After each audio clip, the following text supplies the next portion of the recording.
பெண்ணை அடக்கி ஆள்பவன் காட்டுமிராண்டி, அவனுக்கு ஞானியோ அடங்கி போகிறான். ரூமி. உடனே கவிக்கோல்ல உண்மையாதான் சொல்றான், ஞானிதான். ஏன் அப்படின்னு கேட்ட. அப்ப நீங்க அடங்குறீங்களான்னு. அவளிடத்தில் அடங்கினால் தானே அவளை ஆட்சி செய்ய முடியும். என்ன குறும்பு பாருங்க. பயங்கரி அப்படிங்கிற ஒரு தலைப்புல எழுதுறாருங்க ஒரு வார்த்தை. முடிஞ்ச பிள்ளைகள் படித்துக் கொள்ளுங்கள். நான் ரொம்ப வியந்து போன படிச்சு. பயங்கரி யார் அப்படின்னா லிலித் அப்படிங்கிற ஒரு பெண்ணை பற்றி எழுதுறார்.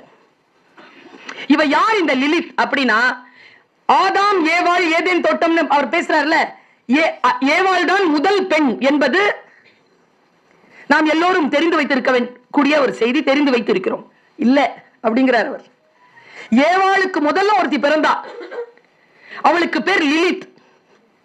அவ நெருப்பின் கோலத்தில் இருந்து பிறந்தவள், அடங்காதவள், ஆண்களின் மனதை கலைப்பவள். அதனால் அவளை கடலின் ஆழத்திற்குள் சென்று கடவுள் புதைத்து விட்டார். அதற்கு பிறகு பிறந்தவள் தான் ஏவாள். அவளை ஆதாமின் இடுப்பு எலும்பில் இருந்து படைத்து சாந்தமாக வைத்திருந்தார்.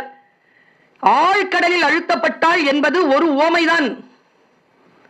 அவள் மனம் எனும் ஆழத்தில் புதைக்கப்பட்டாள். முக்கியமாக ஆண்களின் மனதில், ஆழ் மனதில் புதைக்கப்பட்டாள். அது ஒருபோதும் புற உலகிற்கு அடங்காதது. அப்படி சொல்லிட்டு கீழே வர்றார்.